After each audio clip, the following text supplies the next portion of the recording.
우리가 시편 42편의 말씀을 함께 읽었는데요. 오늘 이 말씀을 가지고 새로운 시호를 시작하는 이 첫 시간, 우리에게 하나님의 은혜를 갈망하라 라는 제목으로 말씀의 은혜를 함께 나누도록 하겠습니다. 오늘은 우리가 이 시월의 삶을 시작하면서 하나님이 우리에게 주시는 그 은혜에 대한 내용을 함께 나누고자 하는데요. 여러분, 우리의 삶이 하루하루를 살아가는데 그 삶을 살아갈 수 있게 하는 힘이 있다면 그것이 무엇일까요? 우리의 인생의 삶 속에 다른 것이 없어도 이것만은 있어야 되는 한 가지가 있다면 여러분은 그것을 무엇이라고 생각하십니까?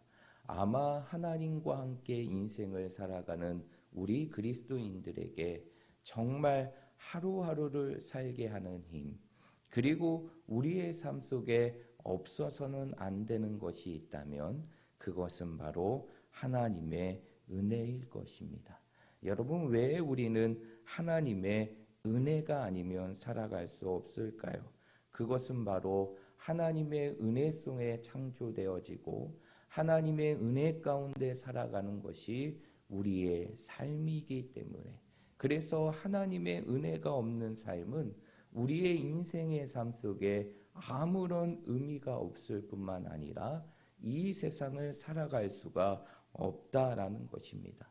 우리가 이 세상을 살아가는 모든 과정이 나의 힘으로 살아가는 것처럼 느껴지고 나의 노력으로 살아가는 것처럼 우리가 느껴질지라도 실제적으로 우리가 살아가는 모든 인생의 삶은, 하루하루를 살아가는 모든 삶의 과정은 바로 누구의 은혜인 것입니까?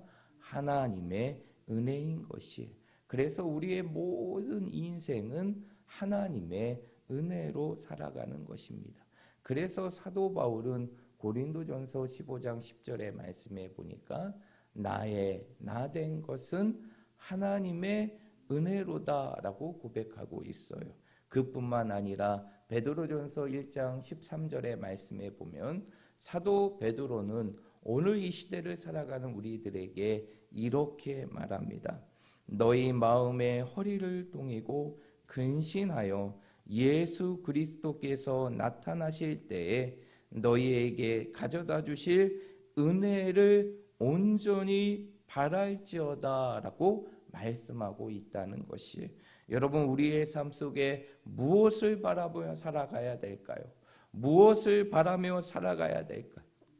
그것은 바로 다른 것이 아니라 하나님의 은혜인 것이, 그 은혜를 단순히 바라는 것이 아니라 사도 베드로의 고백과 같이 우리는 그 은혜를 온전히 바라보며 살아가야 한다는 것입니다.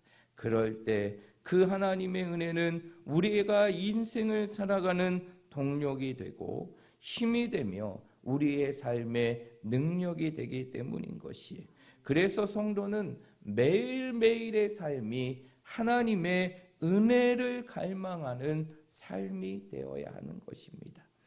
이러한 은혜를 갈망하는 삶, 그 갈망하는 삶의 모습이 어떠한 모습인가를 우리의 삶 속에 깨닫게 하는 하나의 이야기가 있는데요. 그 이야기가 바로 무엇이냐? 인도의 저명한 신부였던 앤소니 드 멜로 신부에 대한 이야기입니다. 그의 생애를 기록한 책이 있어요.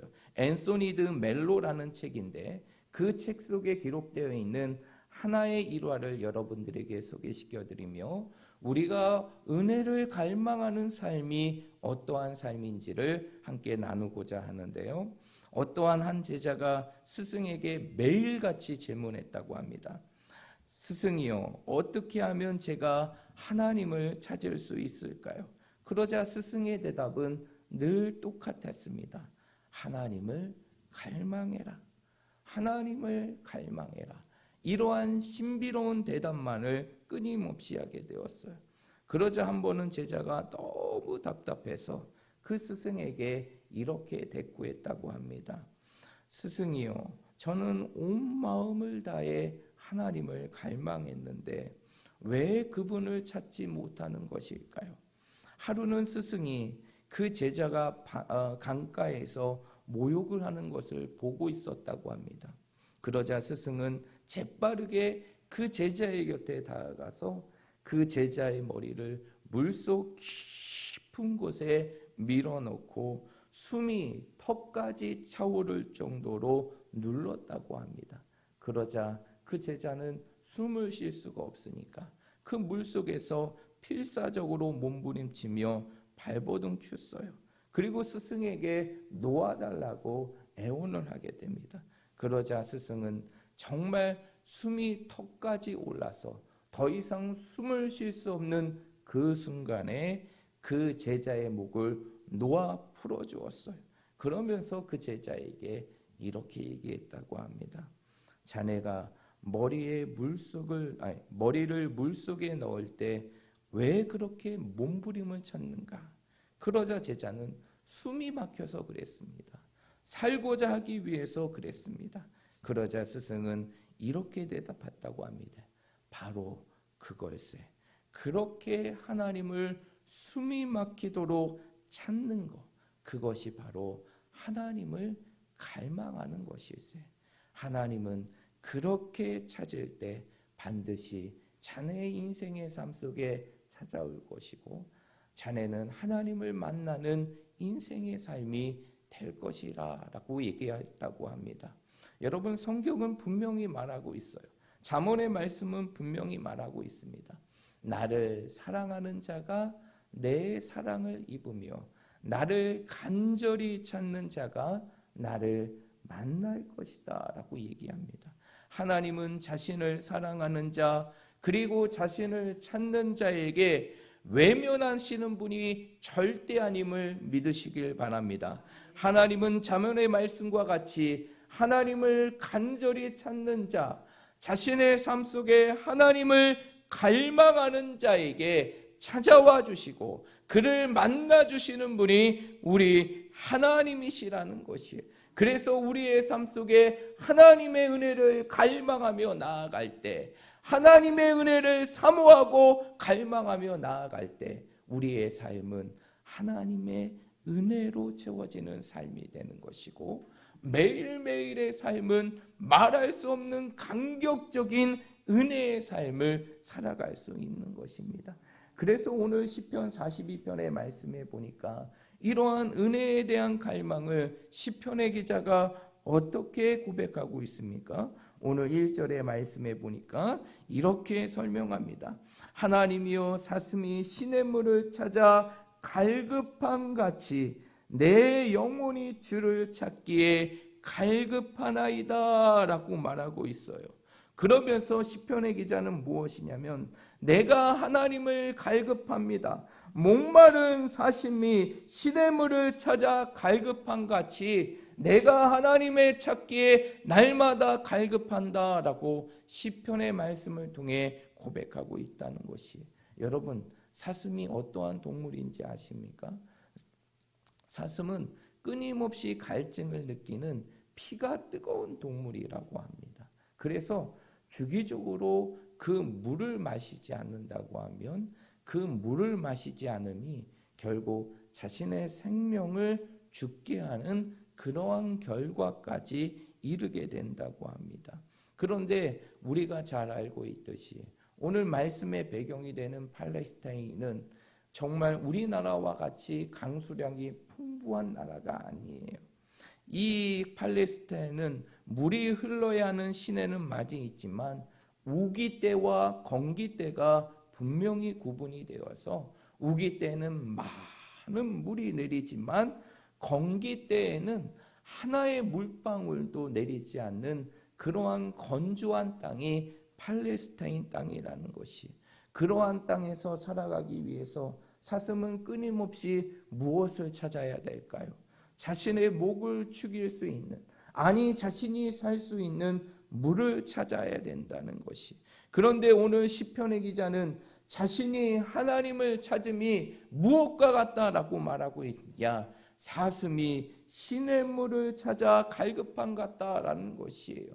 목마른 사슴이 시냇물을 찾는 것은 단순히 해갈의 목적이 아니에요. 살기 위한 몸부림이라는 것이. 여러분, 우리의 인생의 삶 속에 하나님의 은혜가 필요하다면 우리의 삶이 어떠한 삶이 되어야 되느냐? 오늘 이 시편의 기자와 같이 목마른 사슴이 내가 살기 위하여 그 시냇물을 찾아 갈급한 것 같이 우리의 인생의 삶 속에 하나님의 은혜를 갈망하는 삶이 되어야 한다는 것이에요.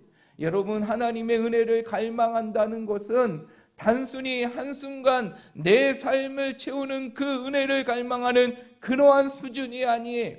내 인생의 삶 속에 하나님의 은혜가 없이는 살아갈 수 없습니다. 하나님의 은혜가 아니면 내가 살아갈 수 없습니다. 그 하나님의 은혜를 찾기에 몸부림치는 것, 그것이 바로 은혜를 갈망하는 삶이라는 것이. 그러나 그 은혜를 갈망하는 삶에는 하나님께서 반드시 그의 인생을 채울 수 있는 하나님의 은혜를 베풀어 주신다는 것입니다.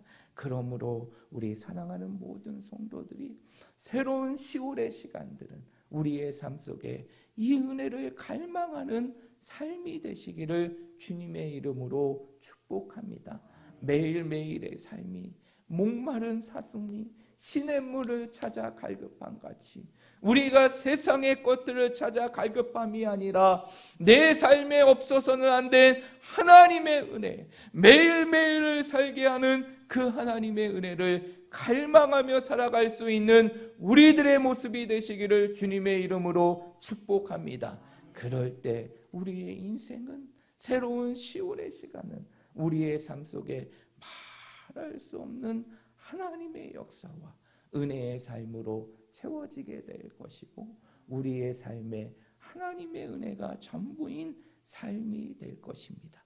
그렇다고 하면 우리의 삶이 이렇게 하나님의 은혜를 갈망하고 그 은혜로 우리의 삶을 채우기 위해서는 우리의 삶 속에 반드시 해야 될 한 가지가 있어요. 반드시 우리의 삶 속에 해야 될 한 가지가 있습니다. 그것은 바로 무엇이냐? 우리의 삶 속에서 바로 이 은혜의 자리를 지켜야 한다는 것이에요. 여러분, 하나님의 은혜는 그냥 어느 순간 우리의 인생의 삶 속에 뚝 떨어지는 것이 아니에요. 하나님의 은혜는 바로 하나님의 은혜를 사모하며 그 삶 속에서 은혜의 자리를 지키는 자, 하나님이 주시는 그 은혜의 자리를 지키는 자에게 하나님의 은혜가 주신다는 것을 믿으시길 바랍니다. 그러므로 우리의 삶 속에 하나님의 은혜를 갈망한다면 우리의 삶이 어떠한 자리를 지키며 살아가야 되느냐? 하나님의 은혜를 지키며 살아가야 한다는 것이, 그 은혜의 자리라는 것이 무엇일까요? 우리가 다 알고 있듯이 그 은혜의 자리는 말씀의 자리이고 그 은혜의 자리는 기도의 자리이며 그 은혜의 자리는 하나님을 예배하는 예배의 자리인 것이, 우리의 삶이 세상에 많은 즐거움이 있지만 그 즐거움의 자리가 아니라 말씀의 자리에 서고 매일매일이 기도의 자리에 서고 매일매일의 삶이 예배의 자리에 설 때 하나님의 은혜가 우리의 삶 속에 주어지게 되는 것이, 정말 하나님의 은혜를 갈망하는 자들은 그 인생의 삶 속에 이 은혜의 자리를 놓치지 않는다는 것이, 그 은혜의 자리가 아니면 내 인생의 삶에 하나님의 은혜가 누릴 수 없기에 그 은혜의 자리를 생명과 같이 지키며 살아간다는 것이, 여러분, 왜 우리가 이 새벽을 깨우며 이 자리에 서 있는 것일까요? 왜 우리가 우리의 삶 속에 예배를 중단하지 않고 그 예배의 자리를 지켜야 될까요? 왜 우리의 삶이 바쁘고 분주한 속에서도 말씀을 붙들어야 되는 삶을 살아가야 될까요? 그 은혜, 그 자리가, 그 말씀과 기도와 그 예배의 자리가 바로 우리의 삶 속에 하나님의 은혜가 부어지는 자리이기 때문에 우리의 삶 속에 그 은혜의 자리를 지킬 때 성령의 놀라운 역사를 통해 우리의 삶이 하나님의 은혜로 채워지기에 우리는 매일매일의 삶을 하나님이 주시는 그 은혜의 자리를 지키며 살아가야 한다는 것이 우리의 삶 속에서 그 은혜의 자리를 지키고 그 은혜를 갈망하며 살아갈 때 오순절에 이루어졌던 놀라운 성령의 역사, 불과 같은 그 성령의 역사가 그 예배의 자리를 지키는 우리들의 삶 속에 불꽃 같은 은혜의 역사로 이루어지게 될 것이고, 우리의 인생의 삶은 하루하루가 공허한 삶이 아니라, 인생에 짓눌러 있는 삶이 아니라 하나님의 은혜로 살아갈 수 있는 삶이 될 수 있는 것이, 그러므로 우리 사랑하는 모든 성도들이 새로운 10월의 시간들은 여러분의 삶 속에 은혜를 더 갈망함으로 목마른 사슴이 시냇물을 찾아 갈급한 같이 우리의 삶 속에서 하나님이 주시는 은혜의 자리를 지키고 그 은혜의 자리를 통해 하나님의 은혜를 갈망함을 통하여서 우리의 목마름뿐만 아니라 우리의 인생을 채우고 우리의 삶을 채울 수 있는 그 하나님의 은혜를 날마다 누리며 살아갈 수 있는 우리 모든 성도들이 되시기를 주님의 이름으로 축복드립니다. 그래서 새로운 10월의 시간들은 매일매일의 삶이 은혜에 충만한 삶을 살고 은혜의 감격을 누리며 살고 그 은혜의 기쁨 속에 여러분의 삶을 살아갈 수 있는 10월의 시간이 되시기를 주님의 이름으로 축복드립니다.